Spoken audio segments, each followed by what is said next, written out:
Assalamualaikum warahmatullahi wabarakatuh. Perkenalkan, nama saya Amelia Nur Karma dengan NIM 2892150032 dari Prodi Manajemen Plus, mata kuliah perpajakan dengan dosen pengampu Bapak Rahmat Pramukti SMM. Sini saya menjelaskan materi tentang ujian akhir semester. Pengertian pajak, Undang-Undang No. 28 tahun 2007 tentang ketentuan umum dan tata cara perpajakan atau KUP. Pajak adalah kontribusi wajib kepada negara yang terutang oleh orang pribadi atau badan yang bersifat memaksa berdasarkan undang-undang dengan tidak mendapatkan pembelaan secara langsung dan digunakan untuk keperluan negara bagi sebesar-besarnya kemakmuran rakyat. Selanjutnya ada pengertian pajak daerah. Definisi pajak daerah adalah kontribusi wajib kepada daerah yang terutang oleh orang pribadi atau badan yang bersifat memaksa berdasarkan undang-undang dengan tidak mendapatkan pembelaan secara langsung dan digunakan untuk keperluan daerah bagi sebesar-besarnya kemakmuran rakyat. Di sini ada perencanaan dalam pengelolaan pendapatan daerah yang baik dan benar menurut tata perpajakan Indonesia. Yang pertama itu menyelenggarakan permintaan daerah pada era otonomi daerah harus diikuti oleh dukungan pembiayaan keuangan daerah yang kuat untuk dapat melaksanakan dan merealisasikan program pemerintahan daerah, yaitu meningkatkan kesejahteraan masyarakat melalui pembangunan daerah, kesetiaan pembiayaan dalam menjalankan roda organisasi pemerintahan daerah adalah merupakan satu keharusan yang tidak bisa dinafikan, namun bukan berarti uang adalah satu-satunya alat dalam menggerakkan roda pemerintahan. Yang kedua, sejalan dengan pendapatan ahli ekonomi, perkembangan Korea tidak ada yang bisa membantah bahwa yang memang merupakan sesuatu yang mutlak, namun yang bukan satu-satunya alat dalam menggerakkan roda pemerintahan di daerah.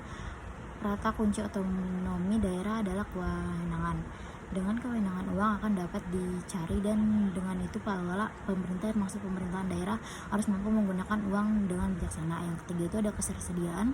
Kemampuan keuangan daerah dipandang perlu untuk ditingkatkan dengan melakukan berbagai upaya. Salah satunya adalah memaksimalkan penerimaan asli daerah atau PAD melalui pajak daerah dan retribusi daerah agar ketergantungan pembiayaan daerah tidak semata-mata mengharapkan sepenuhnya dana bagi DBH dari pemerintahan pusat.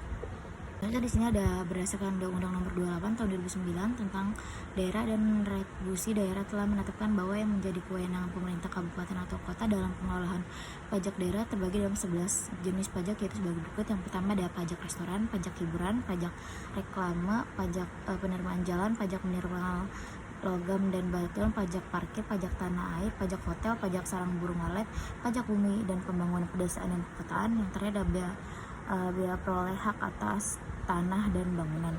Sedangkan untuk retribusi daerah dapat digolongkan menjadi 3, yaitu retribusi jasa umum, yang kedua retribusi jasa usaha, dan yang terakhir retribusi perizinan tertentu.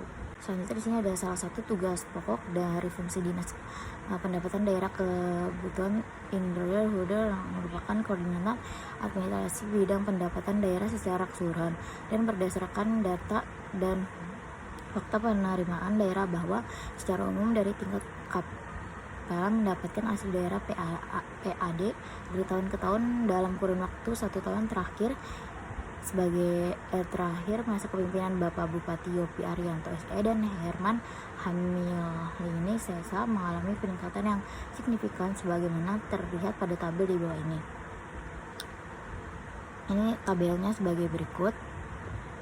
Pengelolaan sumber-sumber pendapatan terutama yang berasal dari pendapatan asli daerah PAD idealnya dapat menjadi sumber utama dalam menunjang pelanggaran pemerintahan, pembangunan, dan pelayanan masyarakat. Sementara sumber-sumber pendapatan daerah lainnya seperti dana perimbangan dan lain-lain pendapatan daerah yang sah hanya bersifat sebagai pemicu peningkat pendapatan asli daerah atau PAD dalam menuju kemandirian daerah. Pengelolaan pendapatan daerah senantiasa terkendala oleh persoalan klasik yang berupa tingginya dominasi transfer dana penimbangan dari pemerintahan kepada pemerintahan daerah dibanding pendapatan asli daerah PAD. Namun demikian, upaya optimasi peningkatan pendapatan khususnya pendapatan asli daerah PAD dalam memberikan kontribusi yang signifikan terhadap struktur pendapatan daerah selalu dilaksanakan. Selanjutnya, pemerintah Kabupaten Grobogan juga segera merefleksikan implementasi peraturan daerah tentang biaya peroleh hak atas tanah dan bangunan. Sebagai dasar pemungutan pendapatan asli daerah yang bersumber dari BPHTB serta pengumuman DBH, cukai akan diarahkan untuk melaksanakan peningkatan kualitas bahan baku, pembinaan industri, pembinaan lingkungan sosial, sosialisasi ketentuan di bidang cukai dan atau memberantas barang kena cukai palsu atau ilegal sesuai dengan peraturan perundang-undang. Untuk lebih memaksimalkan pendapatan daerah ditempuh langkah-langkah sebagai berikut. Yang pertama adalah meningkatkan intensifikasi dan ekstensifikasi pajak dan resolusi daerah.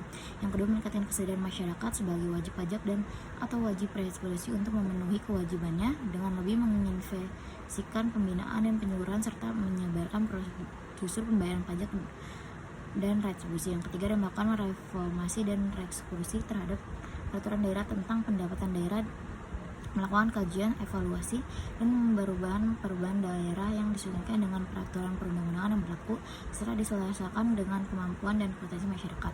Yang keempat, meningkatkan upaya penyederhanaan prosedur dan percepatan pelayanan perizinan investasi. Yang kelima itu ada meningkatkan promosi potensi unggul daerah untuk menarik investor. Selanjutnya ada kebijakan lain-lain pendapatan daerah yang sah didasarkan pada hal-hal sebagai berikut. Yang pertama ada alokasi dana, penyesuaian dianggarkan sebagai pendapatan daerah pada kelompok lain-lain pendapatan daerah yang sah sepanjang telah ditetapkan dalam anggaran pendapatan dan belanja negara atau APBN tahun anggaran 2012. Dalam hal pemerintah daerah nanti memperoleh dana penyesuaian yang bersumber dari APBN tahun anggaran 2012 setelah peraturan daerah tentang dahulu melakukan perubahan peraturan bupati tentang penjabaran APBD tahun anggaran 2012 dengan pemberitahuan kepada pemimpin Dewan Perwakilan Rakyat Daerah atau DPRD. Selanjutnya dana penyesuaian dimaksud ditampung dalam peraturan daerah tentang perubahan APBD tahun anggaran 2012. Yang kedua itu ada pengangguran dana otonomi khusus dan dana bantuan operasional sekolah didasarkan pada alokasi dana otonomi khusus dan dana bantuan operasional sekolah tahun anggaran 2011 dengan memperhatikan realisasi dana ekonomi khusus dan dana bantuan operasional sekolah tahun anggaran 2010. Selisih lebih dari kurang dari alokasi anggaran untuk dana otonomi khusus dan dana bantuan operasional sekolah ditampung dalam perubahan APBD tahun anggaran 2012 dengan cara terlebih dahulu melakukan perubahan peraturan bupati tentang penjabaran APBD tahun anggaran 2012 dengan pemberitahuan kepada pimpinan DPRD. Yang ketiga itu ada target pendapatan Kabupaten Grobogan yang bersumber dari bagi hasil yang diterima dari pemerintahan provinsi didasarkan pada alokasi bagi hasil tahun anggaran 2011 dengan memperhatikan realisasi bagi hasil tahun anggaran 2010, sedang bagian pemerintahan kabupaten golongan yang belum direalisasi oleh pemerintah provinsi akibat melampaui target tahun anggaran 2011 di Lampung dalam perubahan APBD tahun anggaran 2012. Yang keempat ada target pendapatan daerah yang bersumber dari bantuan keuangan baik yang bersifat umum maupun bersifat khusus yang diterima dari pemerintah provinsi atau pemerintah kabupaten atau kota lainnya dianggarkan dalam APBD penerimaan bantuan sepanjang sudah dianggaran dalam APBD memberi bantuan. Kelima itu ada dalam hal penetapan APBD penerimaan bantuan mendahului pendapatan APBD yang memberikan bantuan, maka penganggaran bantuan keuangan pada APBD menerima bantuan dilakukan dengan cara melakukan perubahan peraturan bupati tentang penjabatan APBD penerima bantuan dengan pemberitahuan kepada pimpinan DPRD untuk membantu yang bersifat khusus dan tujuan DPRD untuk membantu keuangan yang bersifat umum selanjutnya ditampung dalam peraturan daerah tentang perubahan APBD penerimaan bantuan. Yang keenam itu dalam hal pengangguran untuk bantuan keuangan tersebut terjadi setelah penetapan perubahan APBD tahun anggaran 2012, maka bantuan keuangan tersebut ditampung dalam laporan realisasi anggaran pemerintahan Kabupaten Grobogan sebagai penerimaan bantuan. Yang ketujuh itu ada penetapan target penerimaan hibah yang bersumber dari APBN pemerintahan daerah lainnya atau sumbangan pihak ketiga baik dari badan lembaga, organisasi, swasta dalam negeri atau luar negeri, kelompok masyarakat maupun perorangan yang tidak meningkat dan tidak mempunyai konsekuensi pengeluaran atau pengangguran kewajiban pihak ketiga atau pemberian sumbangan dianggarkan dalam APBD pada kelompok pendapatan lain-lain pendapatan daerah yang sah setelah adanya kapasitas penerimaan yang dimaksud.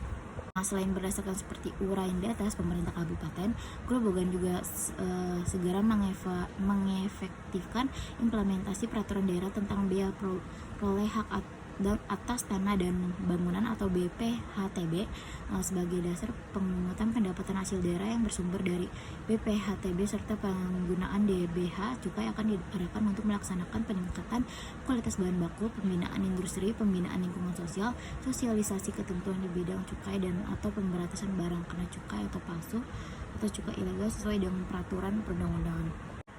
Selanjutnya ada untuk lebih memaksimalkan pendapatan daerah di langkah-langkah sebagai berikut. Yang pertama itu meningkatkan intensifikasi dan ekstensifikasi pajak dan relatif daerah. Yang kedua meningkatkan kesadaran masyarakat sebagai wajib pajak dan atau wajib pajak untuk memenuhi kewajiban dengan lebih menginvestigasikan pembinaan dan penyuluhan serta penyelenggaraan prosedur pembayaran pajak dan retribusi. Yang ketiga melakukan reformasi dan restrukturisasi terhadap peraturan daerah tentang pendapatan daerah dengan melakukan kajian evaluasi dan berupa perubahan peraturan daerah yang disesuaikan dengan peraturan undang-undang yang berlaku serta diselarasakan dengan kemampuan dan potensi masyarakat, meningkatkan upaya penyandaran prosedur dan pencepatan pelayanan perizinan investasi. Yang terakhir meningkatkan promosi potensi unggulan daerah untuk menarik investor.